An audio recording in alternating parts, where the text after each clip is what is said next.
Guys, welcome back to the channel, and today we have a new watch fresh off the FedEx truck. So I actually just picked this up I think it was a Tuesday or Wednesday. It got here so fast. I'm always amazed with Croatian watches how fast they can ship these from away from China. At least I think that's where it's coming from.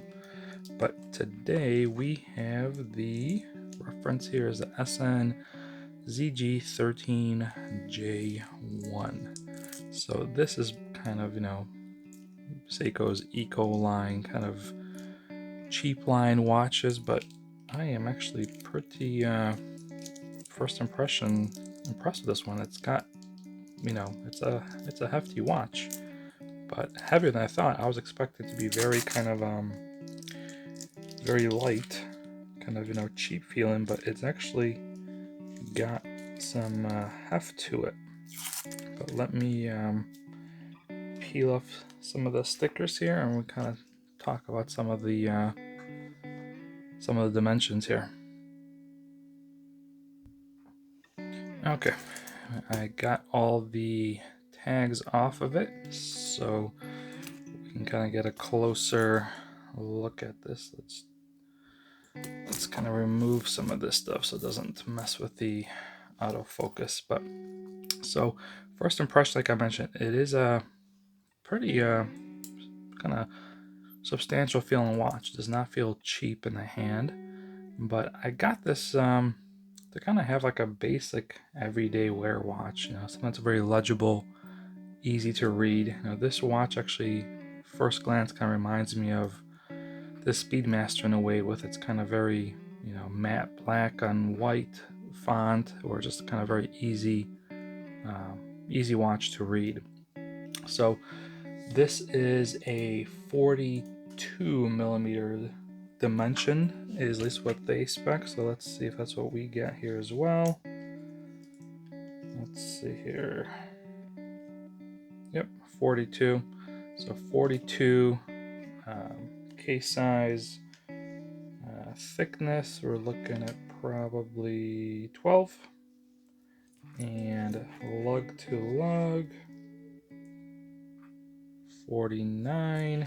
And if we look at the band, is 22 millimeter band. So this is powered by the 7S36 movement, which is, Seiko's, entry level movement, very similar to the 7S26, which is what it replaced. From everything I've read, doesn't seem like there really was any kind of improvement, other than it sounds like they just wanted to get the extra 2 jewels in there. You can't really see it here, but this is a 21 jewel. But in the end, these are kind of like your Honda Civic of the watch movement world. These are very, cheap but reliable movements. They'll last, decades. I mean, you can find some of these old Seikos, on the web, 10, 15 years old, never serviced, still running, extremely well. So for the price, it's hard to beat this watch. So I actually got this watch off Croatian Watches. They have a Christmas coupon special thing going on right now, so it actually knocked the price down to $127 for the bracelet version. And this is the J Japan version, so the J model I think was like a few bucks more, so I figured why not.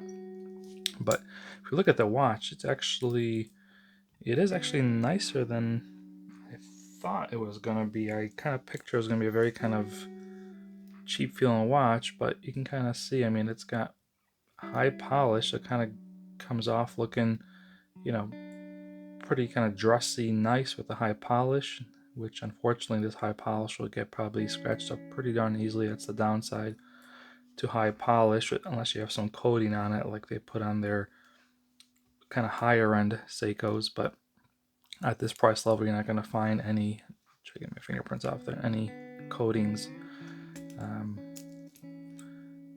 Pretty basic case, but nice polishing, you know. We don't have drilled lugs, no signed crown.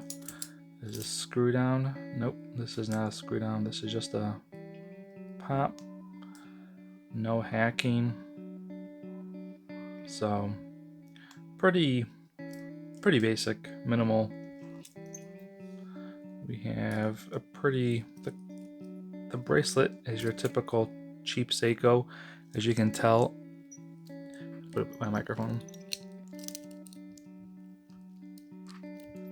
It's a very chatty, squeaky bracelet. You can kind of feel the squeaks. So it feels, you know, it feels solid, but it's just squeaky and kind of unrefined. Clasp, stamped, nothing fancy there. Typical Seiko fold over clasp. But you gotta say, I like these clasps. They're easy to use, secure. I mean, for a cheap clasp, doesn't get any better than Seiko.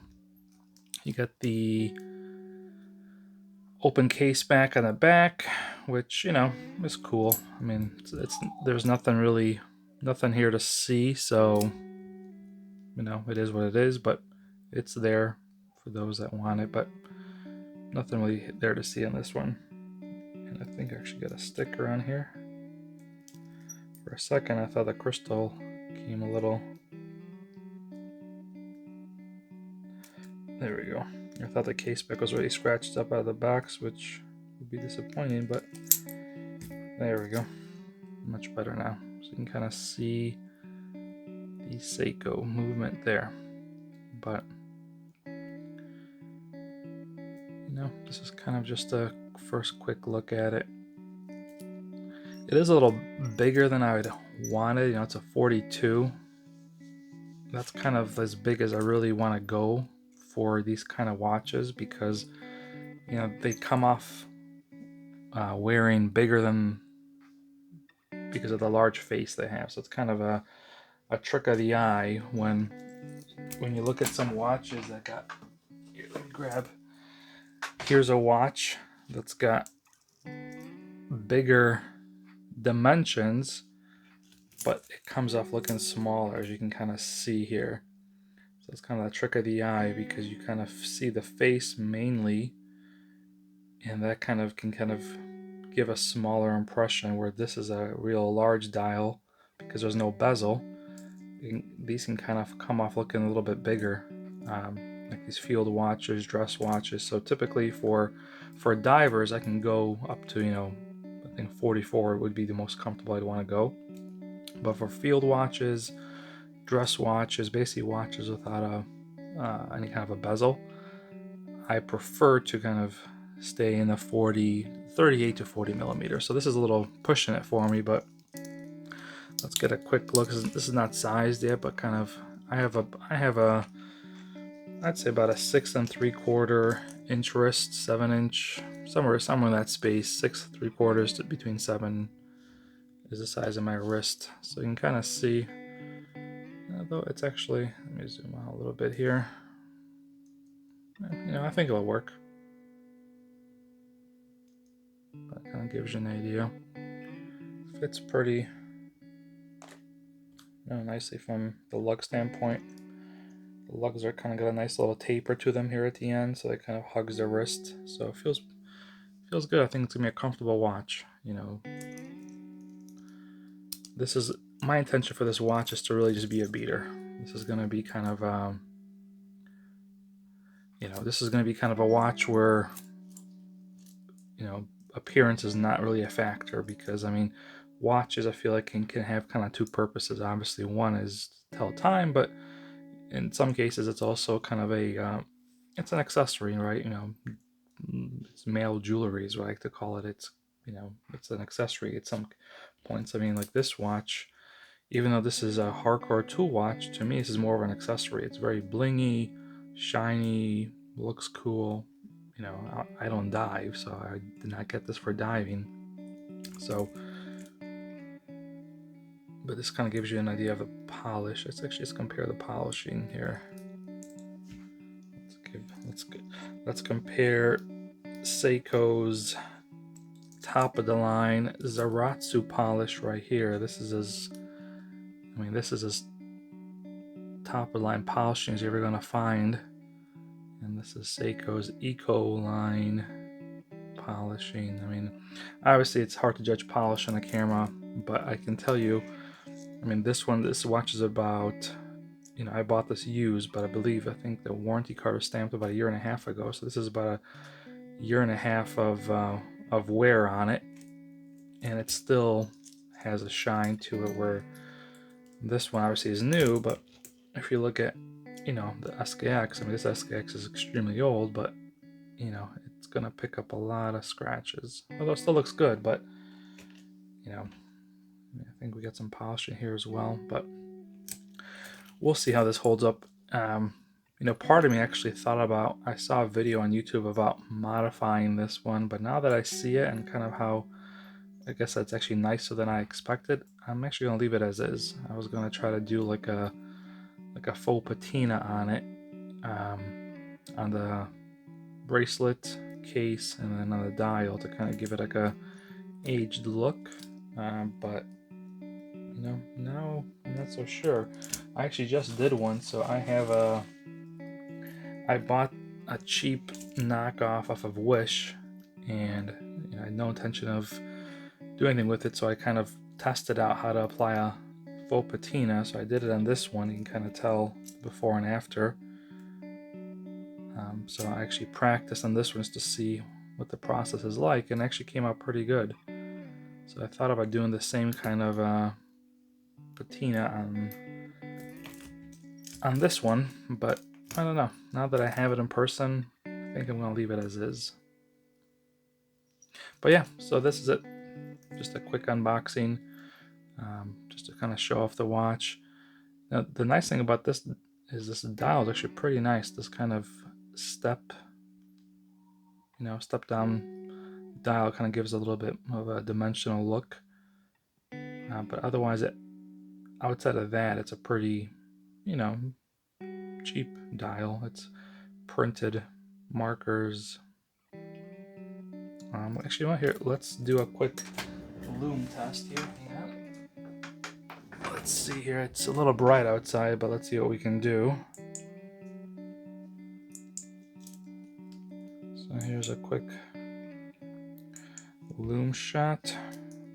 Not bad, you know, I gotta say. I mean, I'm in a daytime right now. It's 12 in the afternoon, so not bad for, you know, for a daytime glow. So it, you know, it would have been nice if the numbers were as well, but hey, beggars can't be choosers. The date on this window is actually nicely done as well, to be honest. For a cheap watch. Let's see if we can kind of get in there. You know, you kind of see the date window is pretty nicely outlined. But I'm trying to see how the cut is. Let me see if I can get some more light here. There we go.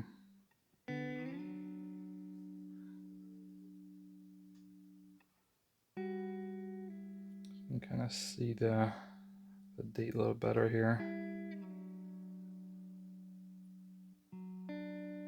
Yeah, it doesn't look. I was trying to see if it's going to be like a rough finish, but it looks like it's like nicely kind of rounded out.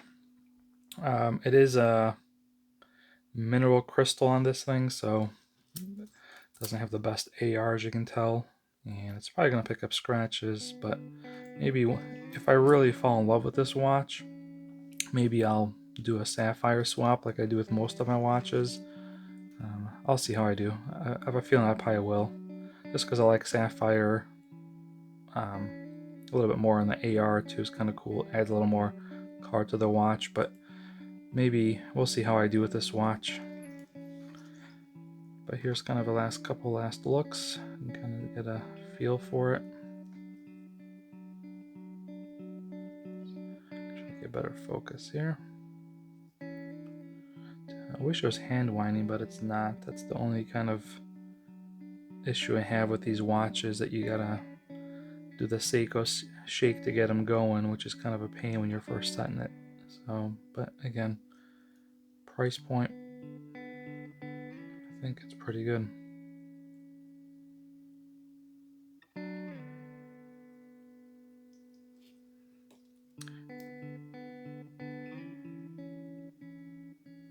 All right, that's it for this video. I don't think there's anything else really to kind of go over. It's a, you know, your basic Seiko watch, so I just kind of got it more for the contrast and the easy legibility. So we'll see. I'll kind of put this thing through, and if, you know, honestly, if there's anything worth coming back to discuss, I will. But if not, I mean, there really isn't anything more to say. If I decide to do any kind of mods with it, maybe I'll come back and try to record it. But you know, we'll see. If I like it, I will probably add a sapphire, because I think it might look kind of, I think like a dome sapphire might look kind of cool on this. All right, cool.